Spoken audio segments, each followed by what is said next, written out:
亲爱的弟兄姊妹、朋友们，大家好。今天我们默想经文耶利米书第6章，这一章的主题是红色预警。耶利米书第6章说道，神使强国侵略的意图已经发动，犹大国破家亡的大灾难迫在眉睫。神为了催促犹大赶紧悔改，从而向犹大发出更为紧急的警报。本章可分为3段。1. 预警神灭犹大，耶6章1至8节。第1至3节说道，先知呼吁便雅悯人赶快逃出耶路撒冷，因为便雅悯人是先知耶利米家乡的人，又因为在耶路撒冷的北边不远之处已经吹响了围城警报的号角。他们从耶路撒冷的北方已经盯住了耶路撒冷这块肥肉，要对犹大实施毁灭性的大灾难。北方的牧人必引他的羊群到犹大地支搭帐篷，吃尽犹大地的草场。第4至5节说，你们要准备攻击他，起来吧，我们可以趁午时上去。哀哉，日已渐斜，晚影拖长了，起来吧，我们夜间上去，毁坏他的宫殿。这话表明，耶和华神令敌军中午开始就要攻打耶路撒冷，毁坏他的宫殿，夜里也不能停歇，以此惩戒犯罪的犹大。第6至7节说，因为万军之耶和华如此说，你们要砍伐树木，筑垒攻打耶路撒冷，这就是那该伐的城。其中既是欺压，井怎样涌出水来，这城也照样涌出恶来。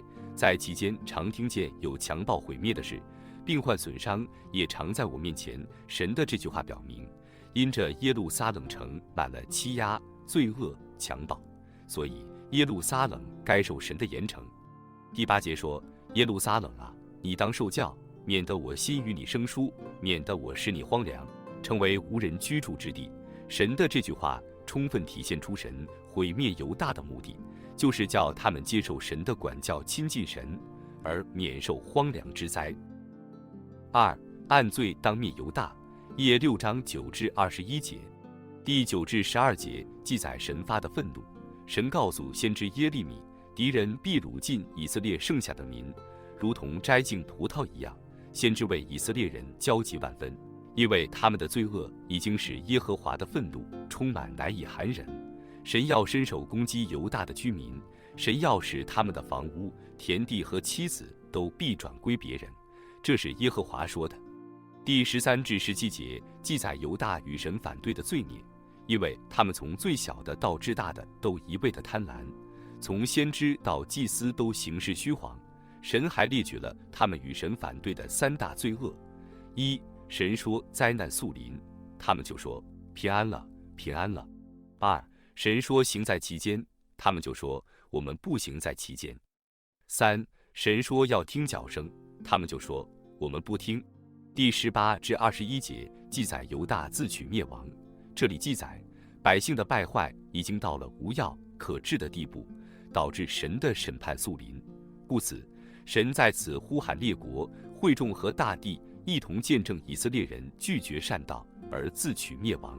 神在此声明，神不接受他们的燔祭和平安祭，并决意刑罚他们。3. 神必弃掉银渣，耶6章22至30节。最后这一段，先知预言了审判之日的惨状。这里说，从北方来犯境的敌人十分强大，他们性情残忍，不施怜悯。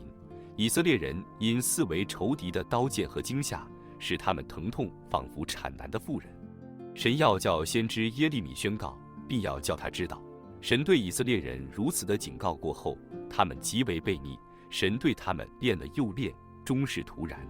所以神把他们比作银渣，而且神必弃掉那些银渣。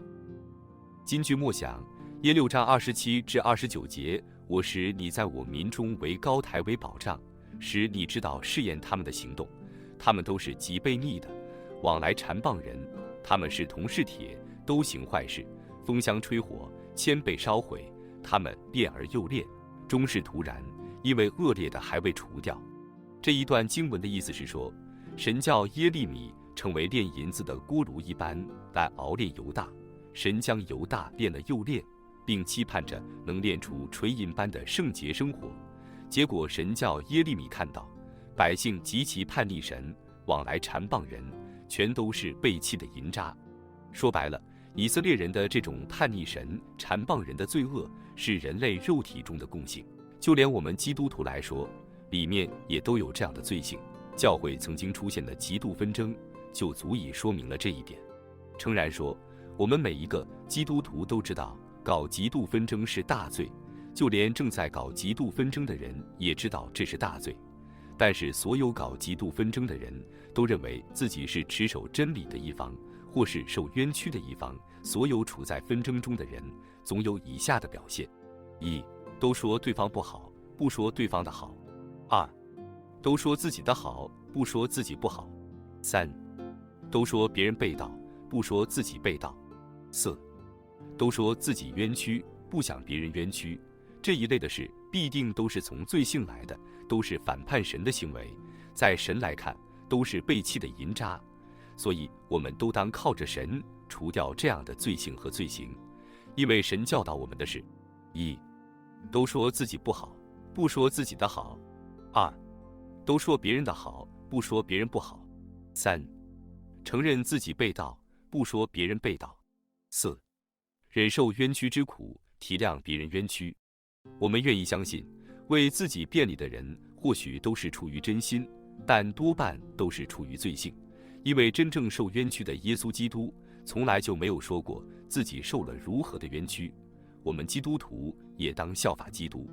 诚然说，一个亲近主基督的基督徒，也一定会学习基督，做一个为主受冤屈、指教主之道，但不愿向人诉说自己冤屈的人。这是我们每一个基督徒都当追求的。愿每一位亲爱的弟兄姊妹都能靠着神，真正钉死自己的罪性，活出遵守神道既美好又荣耀的圣洁生活。阿们。今日祷告，亲爱的主啊，感谢你叫我们知道，你不允许以色列人活在罪性的里面，不受警戒，不思悔改，与遵行神的道截然相反，以致成为背弃的淫渣。但他们背逆你，不遵行你的道，一直到了背弃的地步。主啊，我愿意遵行你的道，看别人比自己强，求你加给我行道的信心和力量。祷告祈求是奉主耶稣的名，阿们。